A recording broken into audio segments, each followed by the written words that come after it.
out later. Okay, so yes, welcome. Awesome. Okay, so if you already have an Etsy shop, it's still good to listen to this. This is kind of going to be like a how to start one, but sometimes it's good to go back to basics and make sure you have all your ducks in a row. Like if you're experiencing some issues in your shop, slow down. Like you're not alone because, like I am, we all are right now. This is a very weird time. The last 3 years have been weird. So um we just roll with it, but sometimes it's good to go back to basics and trying to figure out, like, did you miss something when you were setting things up? Maybe it's just a refresher of like what's important, and yes, ways to improve. Exactly, Rebecca. So this presentation that they gave me was super long, so I'm gonna cut it into two parts. I cut off the last half because I don't want you guys to sit here for 2 hours and you're gonna be like zoning out. And I want you to make sure, I want to like be able to expand more on each topic and on each slide. So I can do a part two if you guys are there was more to this presentation. I can do a part two if you guys are interested in that. When we're done, we'll kind of see where we're at. Okay, cool. So let me start it if I can. Oh, nope. I do not want that. Okay. I don't want it to echo like that. Hold on. I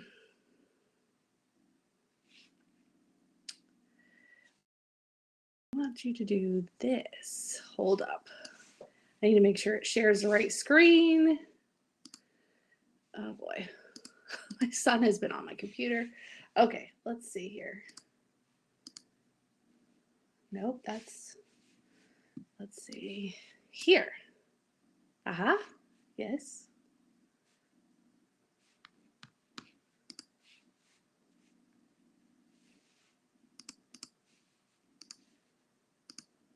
Mm-hmm.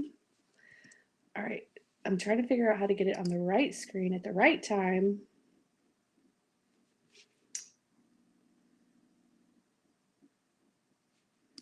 This needs to go over here. Okay, there we go. But can you still hear me?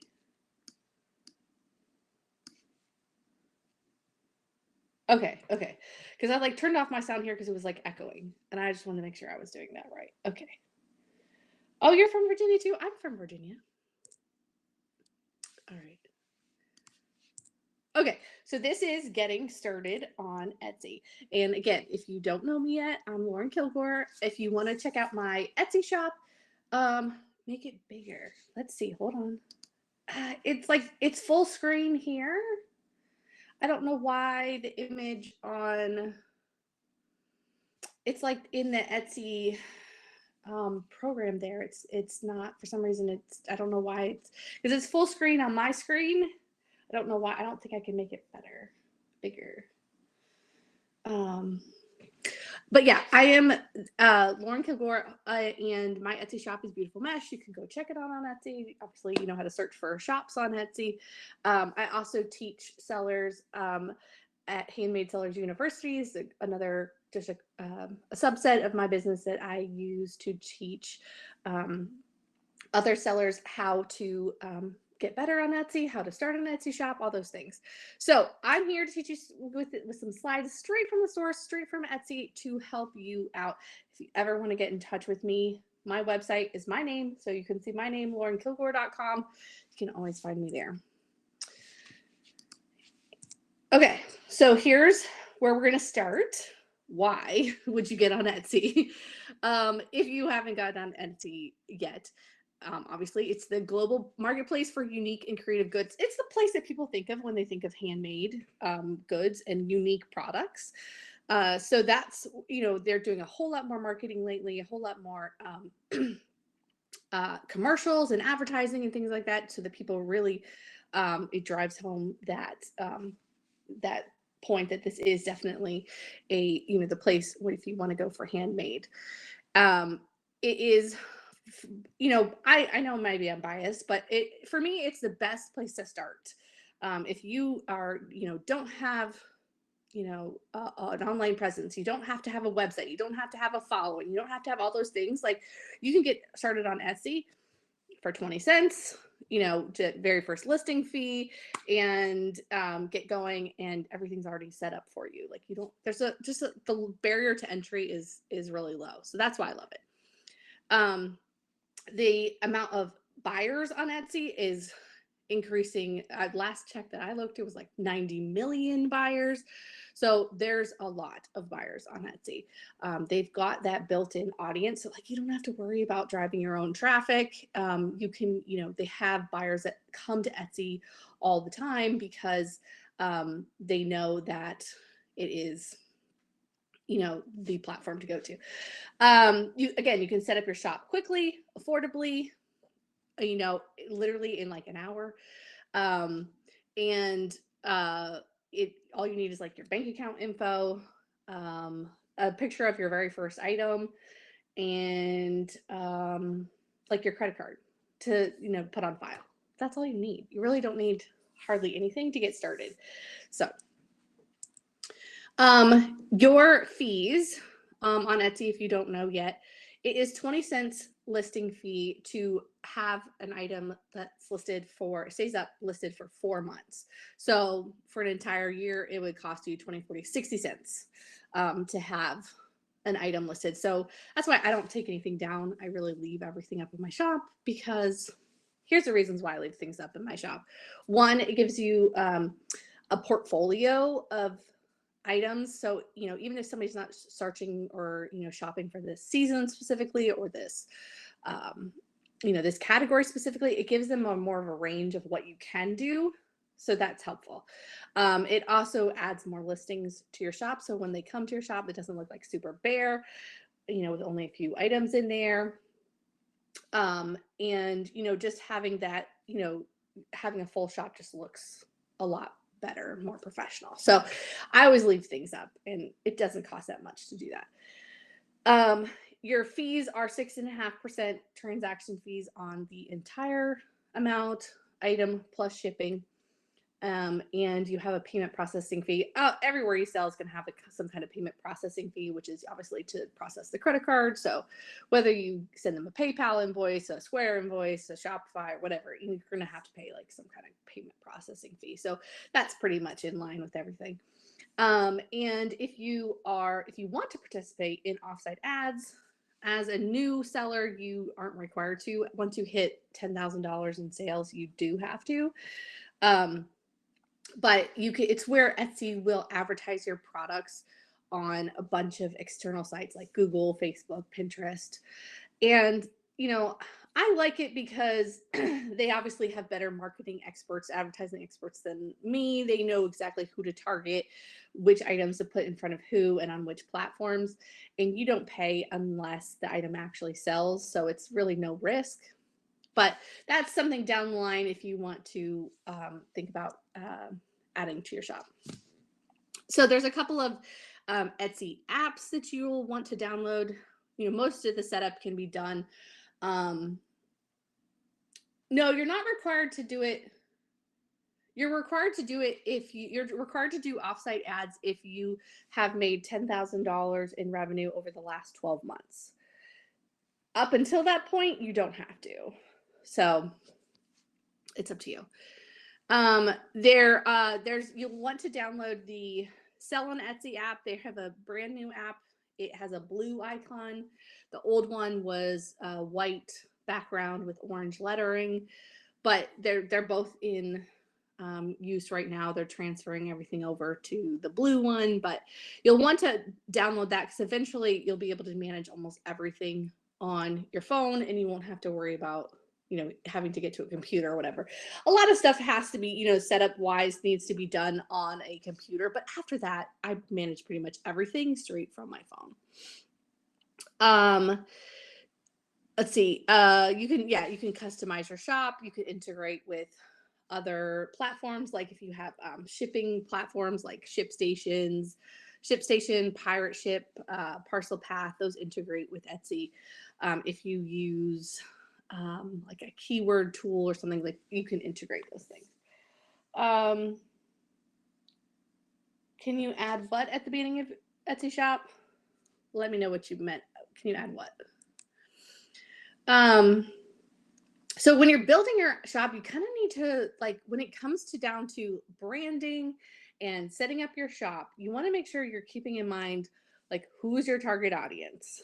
For example, my daughter started an Etsy shop, and it's mostly, she's a teenager, so it's mostly geared, it's jewelry, and it's mostly geared towards other teenagers.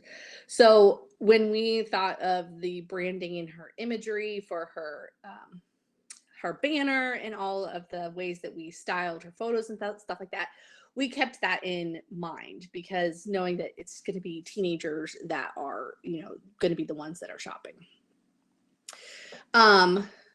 Keeping that in mind when you create your shipping profiles, your shop policies, again, the way you're describing your product, the way you're writing it up, and your packaging. So what you'll need to get started, we already kind of talked about it. You'll need your bank information.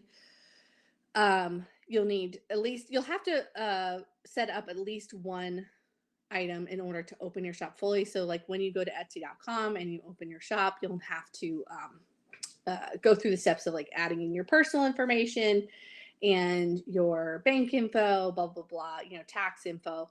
And then it's going to ask you to add one product. In order to open your shop like fully and get to the end, you do have to add one product, but you can go back and edit it. So I just kind of, if you need to just put in something temporarily, you can always go back and edit it afterwards, but you will need to have to fill out all the information. So the title, the description, the tags, the photos, pricing, everything for one item. Just one. It's all you need. Don't need to worry about having a huge amount of inventory before you get started. Literally just need one to start. So I know a lot of people kind of like, well, maybe I need to wait until I have a whole bunch of products. No. Just start with one. I am recording this, and I'm not sure how it goes out.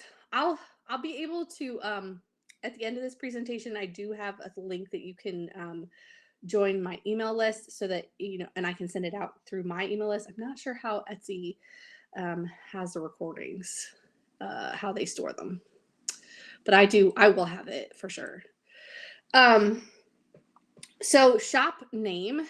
So when you're choosing a shop name, and this might be, if you maybe already have a business name, you kind of want to like revisit this, because you want to make sure that you have one thing that's not on here, but I want to make sure that you have the same business name on all your platforms.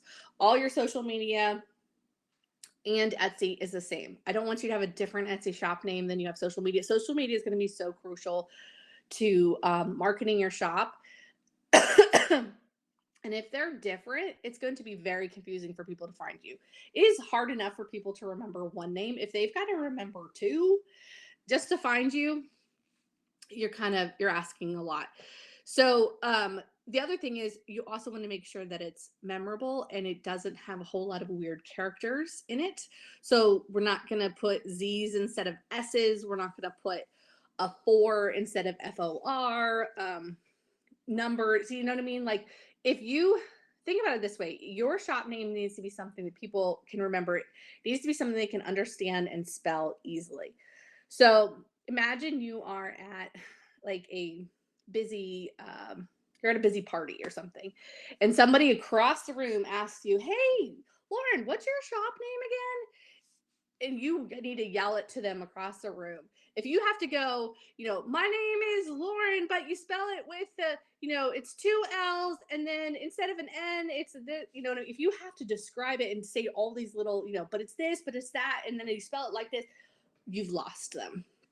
So you need to be able to like give them a direct name, like it's Butterfly, Decor, or something like that. Something that's easy, quick, everybody knows how to spell. Obviously, it needs to also be reflective of your brand. It doesn't necessarily have to describe what it is your products are, though. So like, I sell wreaths and home decor in my shop, but my shop is named Beautiful Mesh. I didn't choose Beautiful Mesh wreaths because I didn't want to pin myself down into a certain product. So you don't have to necessarily have your product in your shop name. And I've seen some really cool shop names of people who use like the street they grew up on, or their pet's name, or something like just really cool. I don't love it when people use their names in the that title. I just feel like that's unoriginal. I feel like you can do a little bit better and create a more original, store name. Um, you do have to run it by Etsy, because they do not allow you to use a shop name that has been used before, even if the shop has already closed. They don't recycle those names. So you do, once you get started creating your Etsy shop, it will allow you to put in the shop name. And the good thing is, though, they'll give you suggestions. So if that one's already taken, they've got some ways that you can alter it. Maybe add a couple words to the end, to make it a little bit different than what you had chosen. So again, you need to have it memorable. It needs to be easy to spell. It needs to go along with your branding. But done is better than perfect. Yes. So just think of something. I don't want this to be your, sticking point that makes you not open a shop. So just think of something, put it up there. You can change it later. Etsy will let you change it. So customizing your shop. So when you think about it, Etsy shops are great in that you don't have to learn coding. You don't have to figure out how to create your own website. You don't have to, none of that stuff. Like, it's already built out for you. But the downside to that is they do sort of tend to look alike. So the way that you can personalize it and really get your shop to stand out is with your visuals and your imagery, your graphics, your banner, and those kinds of things. So that's how you can really stand out and personalize your shop. So I really suggest, making sure that you're filling out everywhere that has a photo slot. So like, there's a banner at the top, there's a little, profile picture, there's a profile picture of you. So making sure that you fill those out. Making sure that you're having enough photos in your listings for products. And there's like a little about section, bio at the bottom. Definitely fill that out as well. That's where you get to your buyers to know, like, and trust you. And that's where you can, again, personalize your shop some more. So here's an example of a shop that, here's their banner. There's on the top, on the left, there's the fox. That's their profile picture. And then there's a picture of her as the shop owner picture. So that's a nice imagery, and it reflects her brand and has the products. And so you can kind of really see what it is she does. Again, and here's the bottom of the page where it has the about section, and that you can put images in here. You can put 5 photos in a video in here, like a little carousel, and then you can put like a bio. So that really helps people to, again, know, like, and trust you, know that you're not a scammer. Like, they give you behind the scenes info. You've got, more information about you and your shop as a whole. Upgrading and opening to experiment with 2-level layouts. What do you mean 2-level layouts? 2-level layouts. I'm not sure I understand. There are different customizations for the banner. If that's what you mean. I'm not sure. Here's another one. This is Letter Room, and I love their banner. It's very colorful. It just really tells a lot about their brand and what it is they do. And this is their featured items, and it's just very colorful, very bright, good images.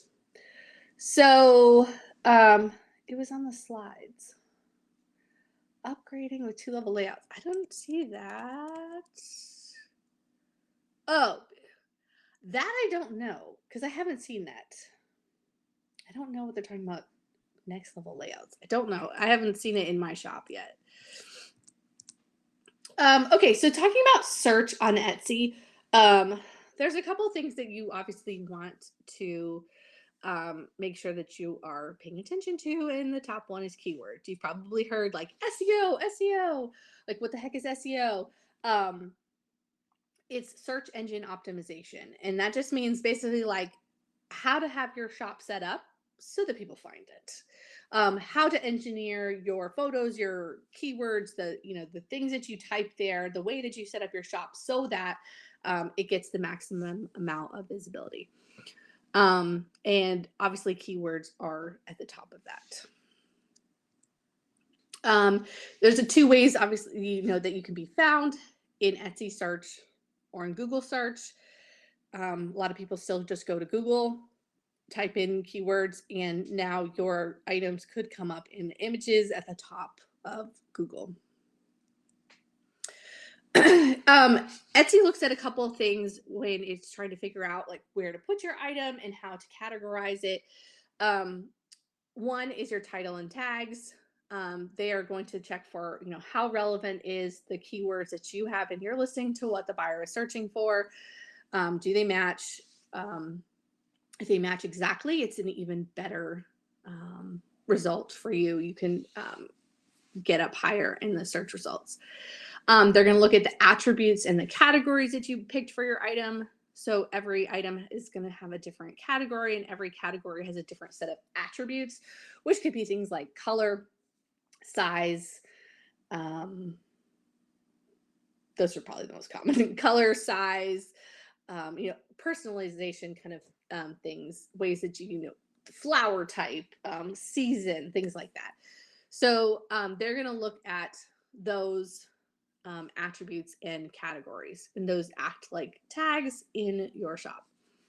And then they're going to look at how your listings are performing in search. So are people looking at your items and favoriting them? And are they looking at them and not buying? How many times are people looking at this thing before they do purchase? Or, is it getting a lot of views but then nothing is happening after that? It makes a difference in your conversion rates and how, because if everybody's, a lot of people are looking at something, but then no one's buying, Etsy's going to kind of look at that like, maybe we want to stop showing this as much because it's not converting to sale. When they make money when you make money. So they want to promote, obviously, the products that are working. So if something is, what that number is, we don't know, but if it's getting a ton of views and no purchases, that could hurt your conversion rates.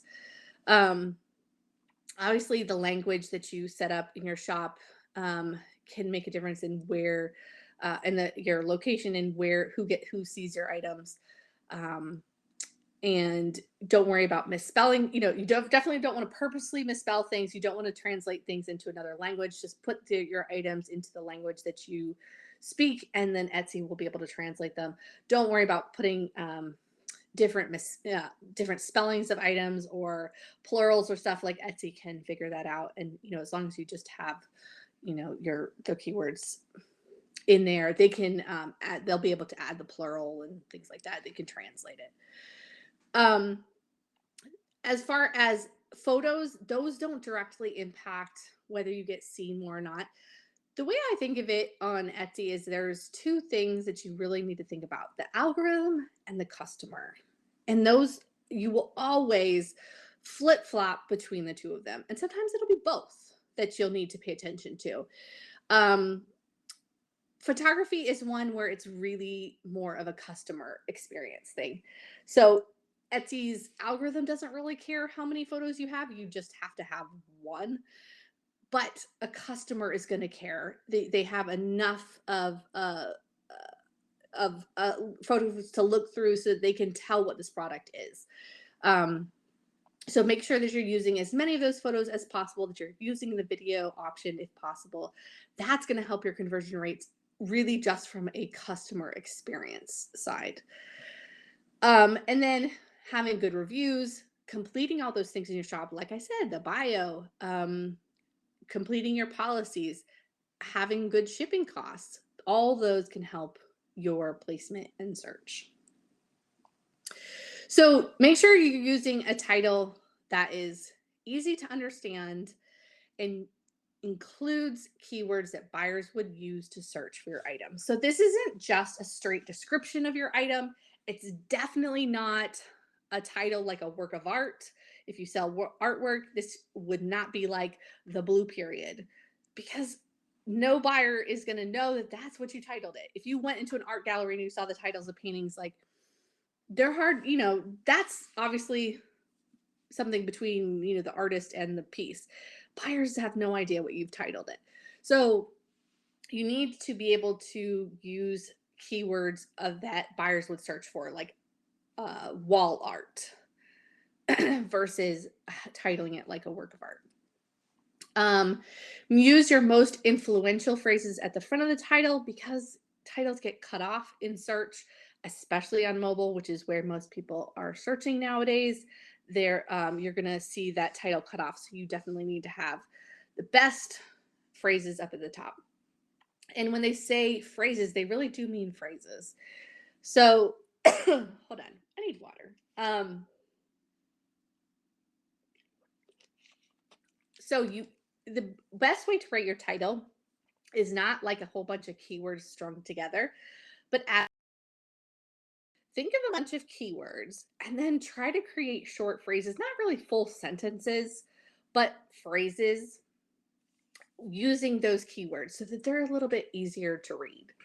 And then at the bottom of each listing, you have a space for 13 tags. Make sure you're using every single one of them. And I always say make sure every single one has 2 words or more each. There's really almost no point in using a tag painting or jewelry or whatever, because those categories are just so broad and it's going to just not really be very helpful. So the more specific you can get in each, I know you only have 21 characters in each little tag, but you can usually use at least 2 words, sometimes 3. And the more specific you get, the better results you will have. Make sure you're selecting, obviously, the accurate attributes and categories. If it doesn't make sense with some of your attributes, don't pick it. Make sure it is relevant. You don't want to just pick something just for the heck of it. Make sure it actually is the thing. Again, write in your shop language and use your stats to track which listings buyers are engaging with the most. And your stats will also tell you what words they are using to get to your listing, so you can make sure that you definitely include those and maybe you swap out some others that aren't really working. Again, make sure you're using photos that encourage your buyers to click. They need to be clear. We'll talk about photos in a minute, but clear, plain backgrounds. They don't have to necessarily be a white background, but clear, uncluttered, so we really see the product front and center. We don't want it dark. We don't want it too busy. We want to be able to see the whole product, not just, some zoomed in part of it. Make sure your descriptions are engaging and informative. That's where you really get to sell your product. Yes, a lot of buyers don't read, but for the ones that do read, they're going to be very thankful that you filled this out. Make sure you're offering good customer service. Again, completing that about section and adding your shop policies. They've said that a couple of times now. So if you don't have that done, and listen, I do a lot of shop reviews for people, and this is probably one of the top places that people miss, is that about section and policies. And look, these things help you in the algorithm. They're going to help you with customers. Like, why would you not fill them in? Should you use commas between the phrases in the title? I do. Etsy doesn't care, but I think commas are more like conversational and more like people are more used to seeing them than like dashes or slashes. Like, it doesn't really matter what punctuation you use. You just have to have a space after it so that the algorithm knows that there's another word coming out. If you have all of your words together and no spaces, then it's going to be hard for the algorithm to read. So I just think that commas look more natural, but again, it doesn't really matter. You probably see commas most common. Here's two examples of listings, and like you'll see in the first one, pizza slice necklace with ruby. Like that's a very good, very descriptive, definitely what this product is right up front in the beginning of the listing. But you'll see how much of it is cut off. So there's more to that title, but people aren't going to see it until they click into it. New shops and listings have a neutral quality score, what Etsy calls a quality score. And the way that the algorithm works is obviously everybody comes in, even playing field. Now, new listings do get a little bit of a boost in search because Etsy needs to know how shoppers are interacting with it. They need to know who's clicking on this, what kind of activity is it getting? Is it popping up in the right searches, in the right categories? What's happening here? And that extra boost sends it out to more people. And then it'll sort of settle down once they have enough data on this, that it'll settle down into where it belongs. So yes, you get a little bit of a boost when you add something new. Okay, so let's talk a little bit about photos. Does anyone have issues with photos? I know that's probably a struggle. I think besides keywords, I think photos are the next thing that people kind of struggle with on Etsy. So your photos, all of these are very clean. It allows the product to shine. It is front and center. We can see exactly what it is for sale. You'll notice like it's not necessarily, you don't have to have that white background, but just a very clean, easy, the brand colors and feel of the photos are all the same. So there's 7 types of photos that Etsy suggests that you include in your shop. So the first one is like a studio shot. Plain background, could be white, it could be light, it could be, anything. It could be black. As long as it allows, it's just the product and nothing else. Now that there's a lifestyle shop, which I also really like because buyers on Etsy really love to see the product as it is intended to be used. So a blanket on a chair. I make wreaths, I put them on a door. Jewelry, put it, a ring on the finger, put a bracelet on a wrist. The way that people intended, it allows buyers to really be able to imagine it better in their own lives and know where they would put it and how it, just like the image itself. Sometimes people have to be told like, here's what you do with this thing. This thing is really cool, and let me show you how to use it or how to place it in your home.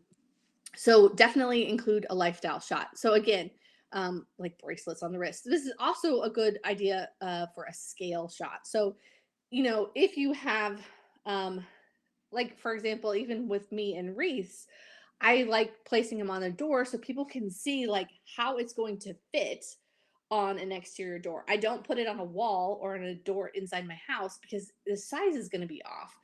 This way you can see like, here's an exterior door. Here's how it's going to fit. Here's a bracelet. Here's how it's going to kind of dangle off your arm. This is how big it is. This is how wide it is. Listen, I don't know how many things I have purchased on Amazon that were the wrong size because they just had the photo with the white background and I was kind of not great at reading the description. And I bought things that they were the wrong size because I had nothing to compare it to as far as to judge sizes. Like I am notorious for buying the wrong size all the time. So a scale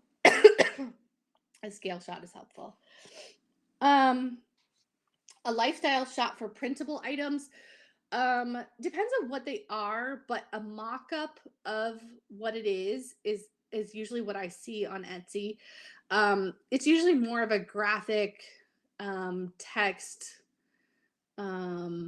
image, you could blur out some of the information. Like if you obviously didn't want to photograph the whole thing so that, people get, you don't want them to get the whole thing just in the image. You could blur out some of it, or you could cut it off. But usually what I see is like a mock-up of pages, like fanned out or in a book or something like that.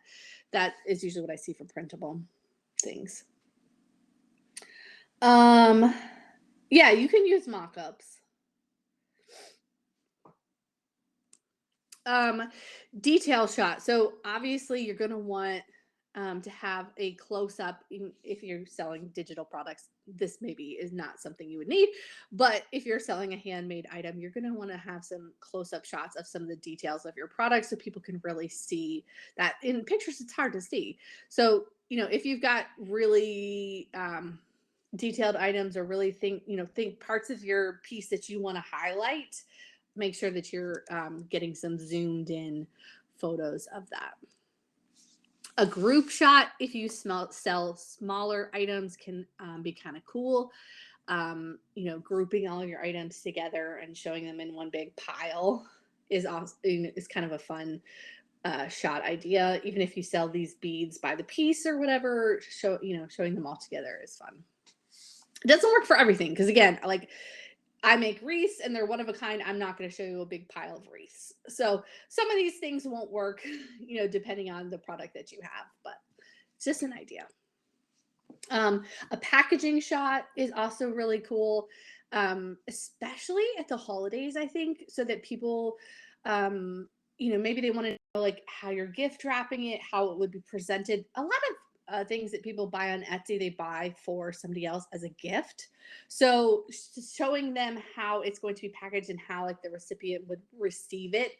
If they can't, ship it themselves, they like to kind of see that it's packaged nicely and that it's delivered, in a nice way. So that can also be, it gives them more confidence in the product. An app for lifestyle shot or printable images. I use Canva for everything. You can get mock-ups. There's a lot of mock-ups on Canva. There's a lot of mock-ups on Etsy that you can buy from other sellers and then take it to Canva and put your product on top of it. That's really what I do. Printable images, they do have mock-ups for that as well. On Canva, I believe. I know they have them. I know they have like an iPhone mock-up, a computer mock-up, an iPad mock-up. So like you could, you could put it like on an iPad so somebody could see what it would look like when they downloaded it to their device. A process shot. So this is, somebody in the middle of making their products, and you can kind of see how it's made. So depends on this is also a good idea for like that about section in the bio. So a nice behind the scenes of like how something is made. So that's also a cool thing. And listing videos, I would suggest you go and make sure you're adding a video, because it shows you how these things hang, how they move. It shows, so many details that you can't see in a 2D picture. So I would definitely make sure that you are adding videos to your shop. For wall art mockups, I know there are mockups on Etsy. Check Canva and see if there might be some there as well. Just search wall art mockup. I know there are other places that sell them. I'm trying to think where I think I've bought all of mine on Etsy. Yeah. Okay, so here's some common mistakes that new sellers make. Here's the 5 that this is what Etsy comes up with. These are close to the ones that I think I would choose. So 1, not focusing enough on product photography. It's a thing where, no, you don't have to have a fancy camera. I do everything with my iPhone. But, if you have bad photos and they're dark and they're blurry and they're cut off and it just looks messy, like it just makes people have a unprofessional opinion of your entire shop if you have bad photos. So it's really easy to just, if your photos are blurry, get a tripod. If you have your photos are too dark, get lighting, not overhead lighting, get lighting like box lights, or go outside. It's not that hard. Make sure you have a clean background. I have seen photos of people um, with their items like in their messy craft room, or in their home, and like there's dirty dishes in the background. Like, let's not have that. Let's have a clean background where we allow the product to shine. The second mistake is ignoring the business side of running a shop. Listen, this is where I kind of like really plant my stake, because I was a accountant for 20 plus years, and that's why I teach the business side of how to get on Etsy, because I think for me, I definitely have that businessy brain. I almost need help with the creative side. I think most of my students and people that I encounter on Etsy are more creative and sort of lack that business side. And that's okay. We're not all got both, great on both. But you do have to focus on the business side, knowing your profits, knowing how you're buying, making sure that you're pricing right. All these things, it really makes a difference. Um, exactly. If you don't treat your business, your business like a business, it's not going to work. If you treat it like a hobby, it will stay a hobby. If you really, and I think that's hard for a lot of sellers, because like we're creative people and we just want to make the things. We don't want to have to worry about like the business side of it. Like, we got into this to be creative and let our creative juices flow, right? But that can only last you so long. And you have to have the business stuff in there as well, or else your shop just isn't going to last very long. So whether you hire it out or, get somebody to help you, whatever, learn it yourself, you got to learn that side. I'm very particular about people, making sure you're keeping your books and your bookkeeping and things like that. Okay, mistake number 3, neglecting the importance of tags. I think this is tricky because Etsy puts on there optional right next to where this tag section is. Like, it should not be optional. You need to put all your tags in there, all 13. So a title and tags. Use them all. As many different unique ways of saying what your product is, or who it's for, or how it's made. If you get stuck on this, if you go to my website, laurenkilgore.com, the very front page of my website has a thing on how to brainstorm keywords and some ideas to kind of get your mind going. So check that out. It's just like a free download on how to brainstorm keywords. But you need to have the most amount of unique keywords possible.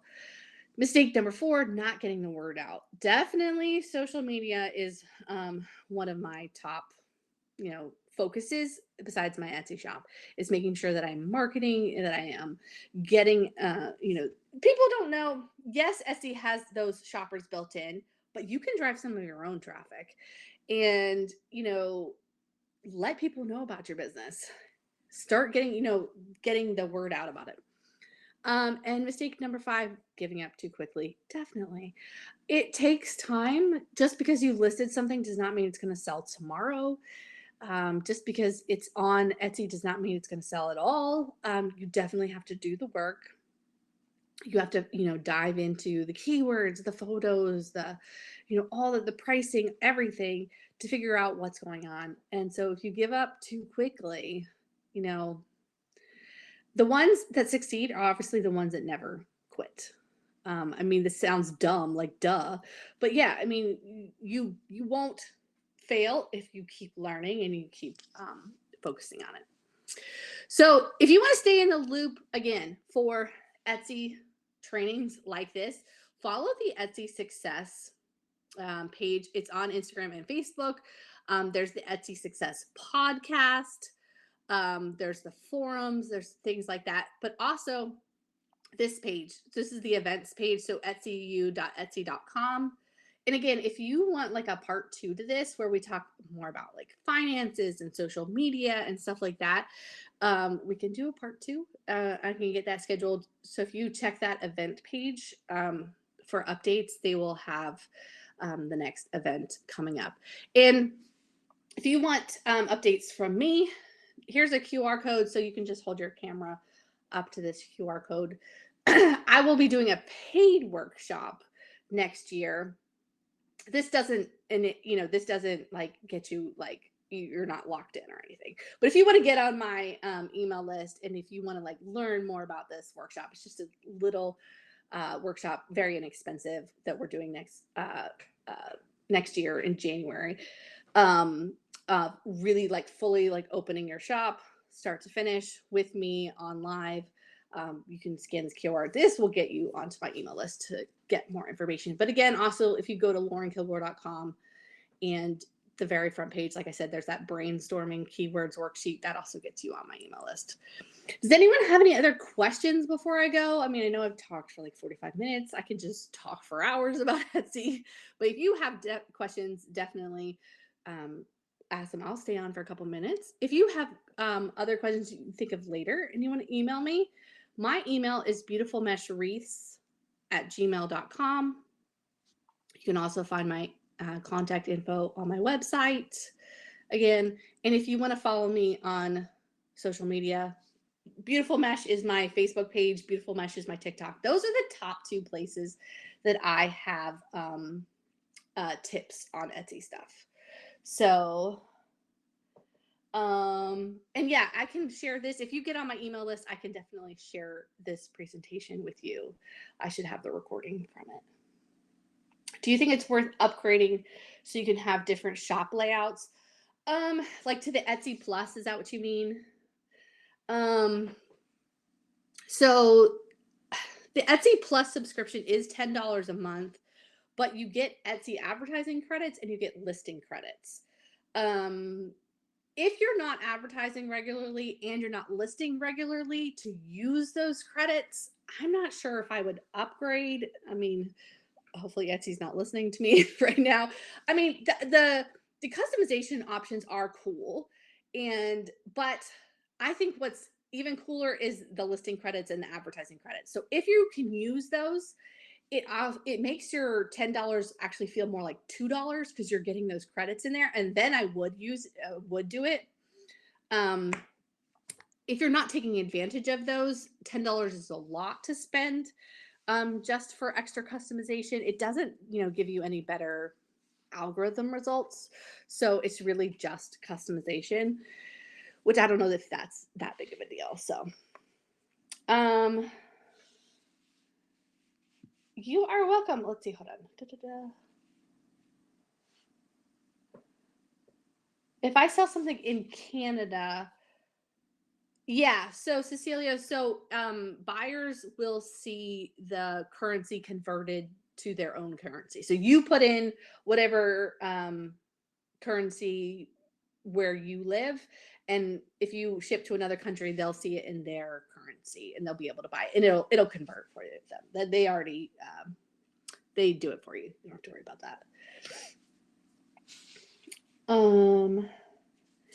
Any other questions, you guys? Yeah, make sure that you follow me, and because like I said, I'm going to do some more of these. I have some more free ones like this. I have paid ones. I have there's lots of tips out there.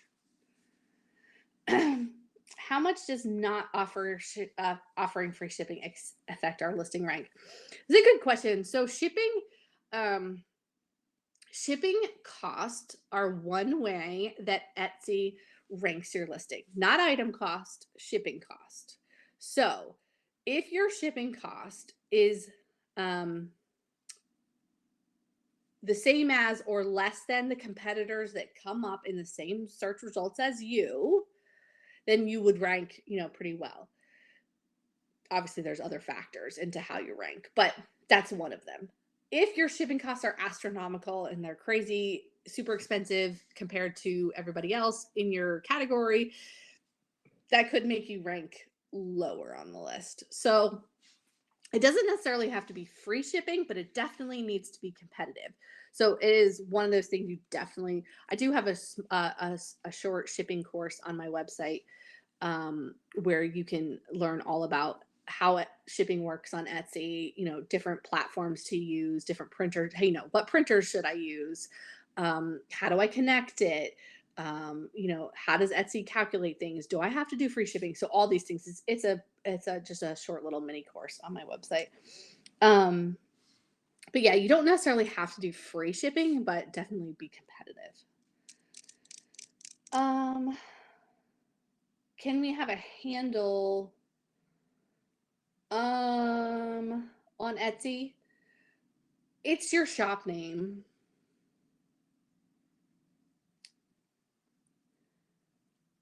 How to appear in Etsy wishlist newsletter. So that, I think they did include some of that stuff in the part 2 of this. So if we want to do a part 2, they did have some information on how to appear. But it's really it's getting picked from Etsy. It's the top thing is, I would say, is probably your pictures. They're never going to pick one that has a terrible picture to put in their marketing. So something that obviously is within their guidelines, and has really good pictures. They're clear, they're bright, they're on trend. Something it could. I don't know that it necessarily has to be something that's sold before, but obviously that would help them find it if it was a good seller in your shop. Um, which social media platform are you using to promote? It depends on where your market is. I use Facebook and TikTok mostly. I've seen people do really well on Instagram. Mine, I don't go on Instagram that much, but that's just me, maybe my age group. But if you have different types of products, different age group, different platforms could work really well. So I suggest like trying them out. Try one, see how it works. Pinterest is a really good one. I also have a Pinterest course on my website. Pinterest is a really good one. As far as getting views and visits and traffic, I get a lot of traffic from Pinterest.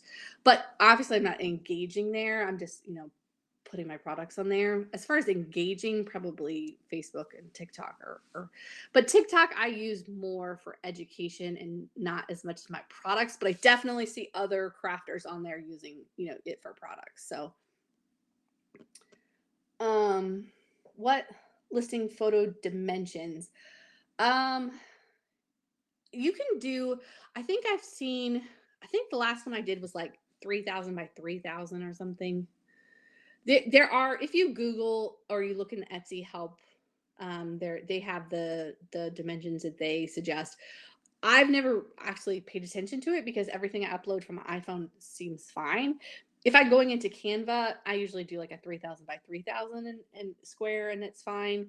But they do have dimensions in there. Does my main traffic come from running ads? No, I don't do that. Definitely, I don't use a lot of ads on Etsy, and I definitely don't run ads on any other platforms.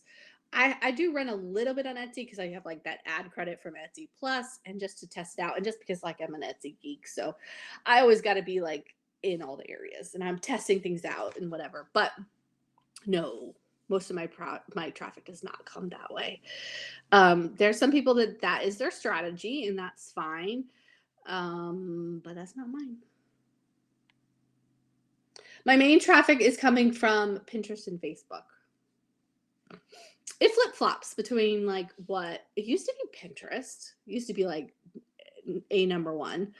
Last year it switched to Facebook, which was interesting because it was Pinterest for a lot of years. Then Pinterest changed their algorithm a little bit. Then it was Facebook. So, but now it's like kind of tying. So it jumps around. But that's me. Again, I have seen other people, even within my same niche, who do really well on Instagram, but not as well on Facebook. It all depends on where you engage the best, where you are more comfortable posting.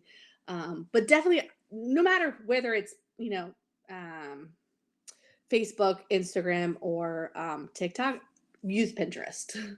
Pinterest is kind of like the outlier, but it's like the one that everyone should use, no matter what. It is such a big um, driver of traffic. Like I would never count that one out, and you don't have to engage on it. So it's not like where you have to spend a whole bunch of time. How do you use the ad credits? As long as you're spending ads, they'll automatically work it out in your payment account on your bill at the end of the month. Like it just automatically, they know that you have the subscription. You'll see it like add credit on your payment account.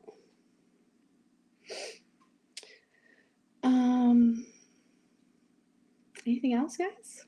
Thanks for sticking with me.